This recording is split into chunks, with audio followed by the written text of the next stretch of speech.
Salut à toutes et à tous, dernier jour de l'année 2025.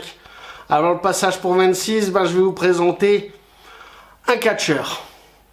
Lucha Libre, masque. Un mot qui va tout définir, c'est Bouillaka Bouillaka. Voici Rey Mysterio. Alors et tout, tu veux savoir un peu plus sur ce catcheur iconique du Mexique? Va falloir juste que tu t'abonnes, que tu likes la vidéo et que tu la partages. Et après, on passe à la review. Petit par la taille, mais un énorme talent se cache dans cette boîte. Toujours la série 1. Et d'ailleurs, c'est la dernière vidéo, malheureusement d'un côté, mais heureusement de l'autre, parce qu'on découvrira d'autres catcheurs très prochainement sur la chaîne. On a toujours ici les ouvertures, les petites fenêtres qui nous permettent de voir en détail la figurine. D'ailleurs là, vous avez déjà un premier aperçu du tatouage sur la colonne vertébrale de notre ami Rey Mysterio, qui utilisait d'ailleurs comme autre pseudo Colibri Rey Mysterio Junior, mais alors avec un I à la place du Y, Rey Mysterio Junior avec un Y et Rey Mysterio. En premier match à la ECW, c'était contre Psychosis. À la WCW, Dean Malenko, d'ailleurs c'était pour le titre WCW World Crazyweight Championship. Et enfin à la WWE, il était contre Chavo Guerrero. Écoutez, alors je vais l'ouvrir, je vous montre ça, j'espère qu'il ne m'échappera pas des mains. A tout de suite.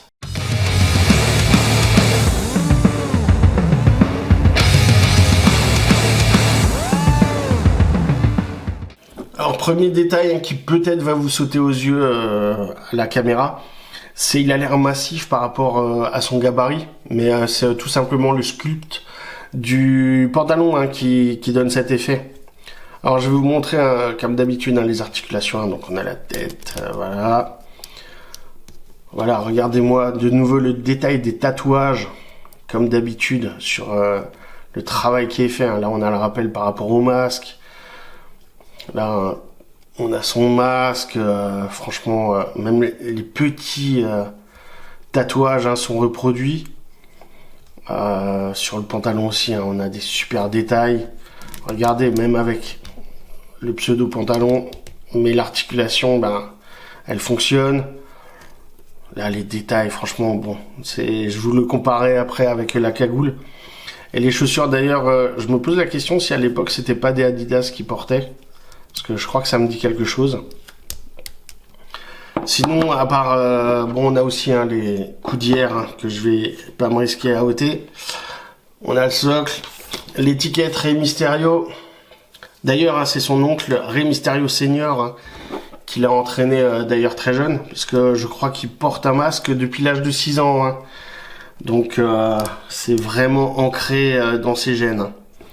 Après, on a un t-shirt. Alors je vais pas jouer le mec qui ne l'avait pas vu. Donc effectivement c'est un peu en mode poncho. Parce que souvent il y a certains catcheurs qui coupent déjà les manches. Et qui coupent aussi sur les côtés pour faire un effet poncho. Donc après pour l'enfiler ce sera plus simple. D'ailleurs petit détail peut-être, est-ce que là, parce que j'en ai déjà ôté. Voilà, on a un peu de nouveau des peluches, comme pour le t-shirt avec CM Punk. Le t-shirt, oui, vous pouviez aussi l'acheter sur le shop à 25$ et c'est le modèle It's a 619 Thing. C'est du délire, le 619. Et derrière, justement, vous aviez le slogan. Je vous ai montré ça de toute façon. Je reviens aussi au masque. Vous pouviez l'acheter pour 50$. Et la cagoule aussi. Donc je vais déjà lui enfiler le t-shirt en mode poncho. Pour voir déjà ce que ça donne. Voilà, un peu pour la cagoule.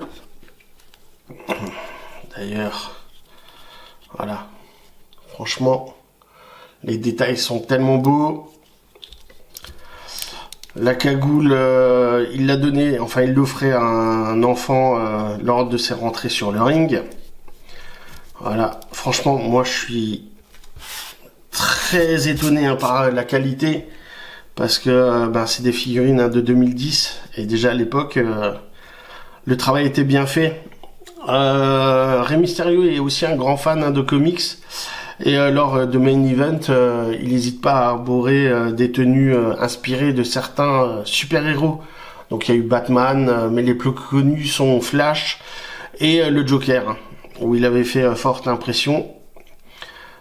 Et là, franchement, je vais revenir sur toute la gamme et cette série 1, où déjà les personnages ont été bien choisis, même si moi j'aime pas du tout MVP, mais voilà, la série 1, toutes les figurines, on reconnaît les visages des catcheurs.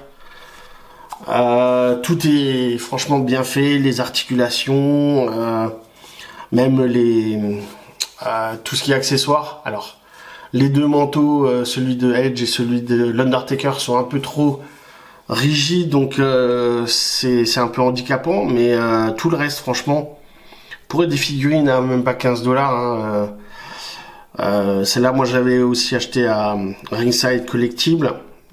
Et je me dis, déjà à l'époque, c'était fort le travail qu'il faisait. Vous regardez, j'ai pas une seule articulation qui soit lâche ou quoi que ce soit. Contrairement au Maître de l'Univers, qui c'est aussi du Mattel. C'est à peu près la même période du 2008. Donc quand on ouvrira du Maître de l'Univers Classics, on comparera aussi. Si celle de 2010 était aussi de bonne facture. Écoutez, si vous voulez, comme dit, avoir les nouvelles, ça peut se passer à Smith Toys ou sinon sur internet. Voilà, moi j'ai choisi Smith Toys, comme ça au moins c'est moins cher en frais. Écoutez, je vous remercie d'avoir vu cette vidéo et j'espère que vous avez aimé cette vidéo, mais aussi toutes celles de la série 1. On va très rapidement passer à la série 2, j'ai hâte parce que il y a d'autres catcheurs que j'adore dans cette série. Donc n'hésite pas à commenter par rapport à la série 1 et même juste sur Rey Mysterio si tu veux. Comme ça, commente chaque vidéo.